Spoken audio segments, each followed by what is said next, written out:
Welcome back, my duelist friends. Casual Duelist here. It's the end of July. It is Sunday. It's time for some speed duel. And just a quick aside, I do hope that you guys enjoyed like the week of watching all the different things that we opened as far as all the D&D miniatures went. Our friends had helped us out with a lot of like the amount that it cost to do that. Big shout out to Celestial, of course, because she was able to find like the best deals. And moving forward, that's going to help us tell a lot of really cool stories at our play table. And I can already see some of them that I'm going to modify for Yu-Gi-Oh! Themes. So it's all cool. Hopefully we didn't lose too many subs during the time period. But so it goes sometimes when you introduce something new like that. That said, today's deck, as you guys saw, the title card had Black Brachios on there. We talked about this guy a while ago and why this card would be really cool and could we make a deck that makes this card functional. So I'm calling it Defense Breaker because you guys know the best offense is to put your opponent on the defense, and sometimes you have to do that very forcibly. During the construction of the deck, I never found a need for any one skill card to truly come through. So I'm going to show you two skill cards. You guys go ahead and play test it with both. Both of them worked out about the same for me. The first one is My Valentine's Aroma Strategy from like the beginning of the game. This allows you to look at the top card of your deck at any time. It's literally always you get to see the top card. I mean, just at the start of the duel, flip this over. Boom, your opponent just knows that you're just going to constantly be peeking. So this is really good because this helps you like plan ahead, because technically like you know that card isn't in your hand, but it's about to be. So this helps out for like the strategist in you. And then Digging for Gold was just like a good generic, let's get one draw per duel. To activate it during your main phase, you can banish 3 cards in the graveyard to draw one. This was pretty good too, but again, you guys pick the skill that you're more comfortable with. Let's get you guys a deck, right? So we do play this in Tier 2. So we are focusing on the newest ban list as of the time of filming this, which was the April ban list. Again, we are getting closer and closer to the Battle City Streets of Battle City box. So again, I'm not too sure if we're going to get the ban list before this video comes out, or if we're going to get the ban list like the next month after the set comes out. It'll be interesting. It'll be telling. And if it is one way or the other, I'll just rebuild the deck, guys. It'll be fine. But first things first, I'm going to run 3 copies of the Black Brachios. Now, Black Brachios is already a 4-star, 1,800 point powerhouse of a dinosaur on its own. Additionally, when it is normal summoned, you can target 1 monster on the field. Change the target to face-up defense. And again, we said that there were going to be some strategies with this. We saw this in a viewer submission deck. They basically tagged this up with Drillroid. So just real quick, let's go ahead and say that we are going to be using a full playset, 3 copies of Drillroid. Before damage calculation, if you've attacked a defense position monster, destroy it. It does not care if it is a face-up due to this effect. Face-up because of something else that we did. As long as it's in defense, face down. Face down before damage calculation should be pre-flip. So this should stop flip effects. Just a good card overall. Now the next one's going to be kind of goofy, and stick with me on this one, but like Dream Clown, guys. This isn't a clown control per se. I think we still need like 2 cards to really be able to make that a reality. But Dream Clown's going to help us with the control here. So the way that this guy works, and again, a lot of us veteran duelists, we already know, if this attack position card is changed to face-up defense, target a monster the opponent controls and destroy it. So, yeah, the longer he's around, the better this clown is. So just good stuff, right? Moving over to the spells, we are going to use 2 copies Book of Moon. Book of Moon at 2, because there are still things we want to go ahead and we want to put face down. Monsters that we can't beat outright, because again, it is 12, 16, and 18. Arcfiend Soldier, any of the 18s that are like generic 18s out there anymore. Jirai Gumo, Zambara the Dark, basically every tribute monster in the game right now. A lot of this deck gets overpowered real quick. This allows us to do a little bit of spot control. Would I consider changing this to Floodgate Trap Holes At the moment, no. And the major reason I say this is because Jinzo's still a thing. There are some trap cards that help you get Jinzo out faster. So if Jinzo does touch down, Book of Moon still affects him, still puts him face down, and that still lets our Droroid have fun with him next turn. But at that point, Droroid would naturally beat him anyway. So, is what it is. And then we're going to round out our third of our 3-ofs with a Cosmic Cyclone. Because again, we have to admit that the back row is going to be present. And I did not want to use the I'm just going to attack skill card. Although it is an option if you don't want to play the Cosmic Cyclone, you could just double up on the next one and play 2 Night Beams. But since we have gone this route, it's 1 Cosmic Cyclone, 1 Night Beam, and no just going to attack skill card. And again, you know this package, it's 1-in-1. It's the most versatile variant of it. It's just good stuff. Next up, because again, Jinzo's still a thing, we are going to run our 1-of as the Offerings to the Doomed. Losing our draw doesn't hurt as bad as you would think, especially since we can plan ahead and or just go ahead and draw anyway through the skill. But this will allow us to spot control what we're going to destroy. You guys could argue that Hammer Shot could do this job too. But let's just see if it's in this stack over here. It is.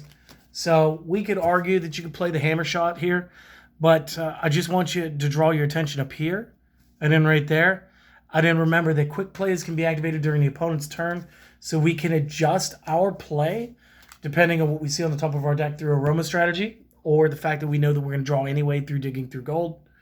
But allows us to mix it up and get that spot destruction during the opponent's turn.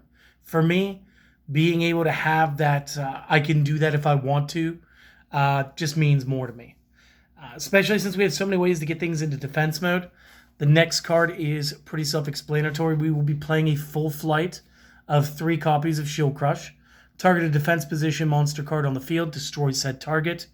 The beauty in this spell card is, much like the Drillroid, it does not discriminate about it having to be either face up or face down. So when we activate the Shield Crush, it could be something that, like, okay, we go Black Brachios on the summon, move your Jinzo to defense, activate Shield Crush, move in with the rest of my stuff. That's fine. Likewise, Book of Moon, Shield Crush, doesn't matter. Any way you slice it, this is going to work. Now, the next trap, you guys could argue I should be playing something else.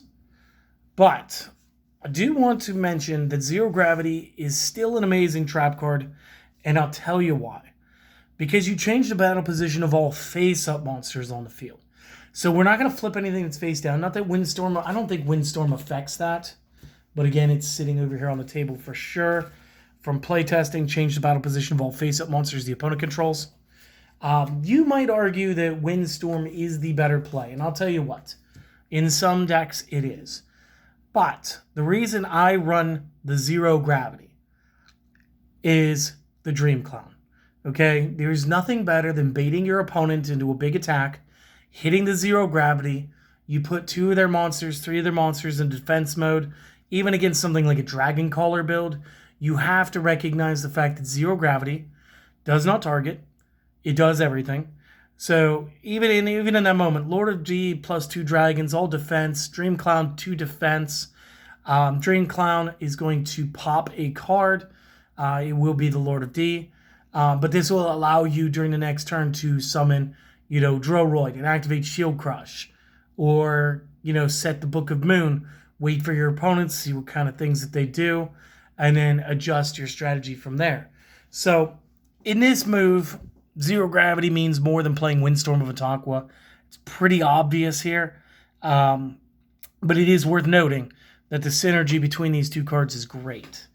So that's it for the main deck. Go ahead, take that screenshot or pause and make some notes real quick. And I'll be right back with the side and the extra decks in just a moment.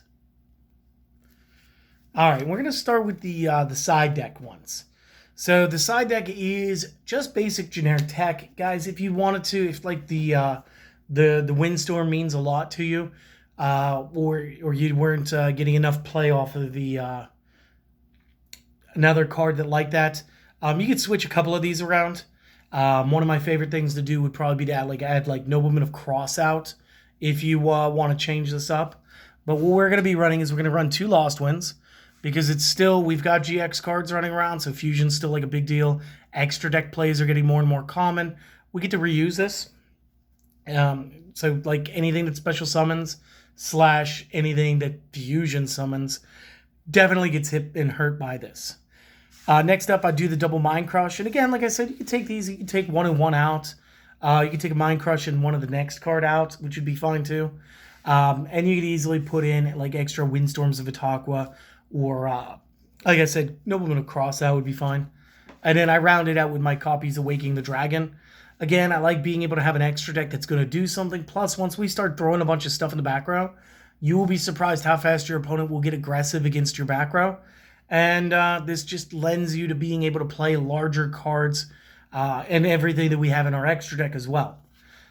So for the extra deck, it's going to be generically good stuff. We play Blue Eyes Ultimate since he's the largest monster in the game. We play Cyberblader for the 3 effects that make her a literal goddess in Speed Duel. We do play the Cybren because he's the largest with piercing damage. Sometimes you don't need a lot to get through. Sometimes you just need to land that 1 piercing blow. We do play the Destiny and Dragoon. And again, we get a little bit of spot destruction on this guy. And that spot destruction comes with a burn effect. So he's like very valuable as far as the game goes.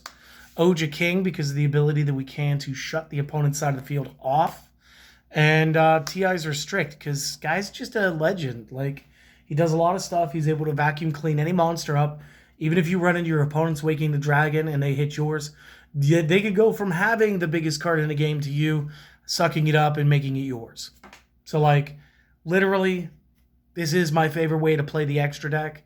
Just is what it is. But again, you do have some options in the side deck.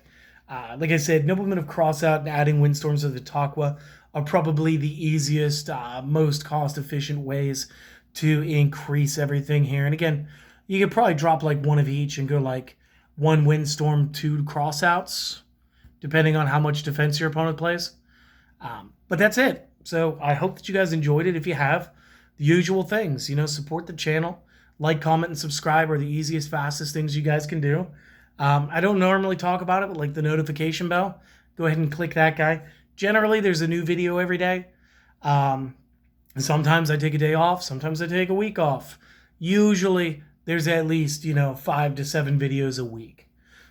So it's a great way to keep up on everything. I do try to throw like things into playlists for you guys. So like if you're only interested in Speed Duel, there's like a Speed Duel playlist and it updates every time I add a new Speed Duel deck. Stuff like that. Additionally, maybe you guys want to help me buy some sleeves and stuff. You want to help support me a little more directly. I also always leave the Buy Me a Coffee link in the description down there. Or over there. I'm not sure. It depends on which device you're watching on. Usually it's below. But that's only if you guys want to. Like, never think that I'm trying to pressure people into it. It's amazing if you can, but it's amazing that you guys watch anyway. So, last thing, even if you don't do any of the other stuff, do me one favor. This is the important one. I want you guys to go out, enjoy your day, enjoy the rest of your weekend, because again, it's Saturday, or no, this is Sunday. And I want you guys to make a real effort to go do something that you enjoy. Take care of yourselves. Focus on your mental health a little bit here and there.